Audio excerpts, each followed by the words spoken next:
Academic পার্সেন্টেজের কথা যদি বলি, একটা স্টুডেন্টের রেজাল্ট কত হতে হয়, যেমন হচ্ছে আমাদের মাস্টার্সে যাওয়ার জন্য ব্যাচেলরের মার্কস কত লাগতে পারে, বা হচ্ছে ব্যাচেলর স্টুডেন্টদের জন্য কত মার্কস পার্সেন্টেজ হতে হয়, it's a very good question. এখন এটা আসলে কি এটা ডিপেন্ড করে ইউনিভার্সিটি টু ইউনিভার্সিটি এগেন এই ব্যাপারটা, বা এট দ্য সেম টাইম আপনি মানে যে স্টুডেন্টরা যে প্রোগ্রামটা অ্যাপ্লাই করছে ওই প্রোগ্রামটা ডিমান্ড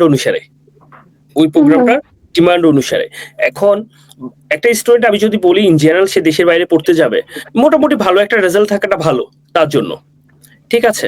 সো আপনি যদি বলেন যে minimum second class, right, second class বা মোটামুটি একটা আপনার বি আছে যাদের হচ্ছে যে এবিসিডি তে আই মিন জিপিএ হিসাব করা হয়, রাইট। তো মিনিমাম ওইরকম একটা মিনিমাম একটা যেন আপনি মানে 45% 50+ যেন আপনার মিনিমাম রেঞ্জটা থাকে, এটা উচিত।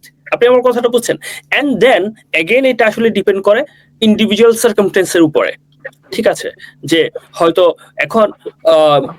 এখন একটা কথা হতে পারে যে অনেক ভালো স্টুডেন্ট আছেন অনেক সময় যে তারা জীবনে কোনো কারণে কোন একটা পরীক্ষা তার খারাপ হয়েছে, সো ডাজ ইট মিন যে ওর লাইফ শেষ, ওনার লাইফ শেষ না কিন্তু, রাইট।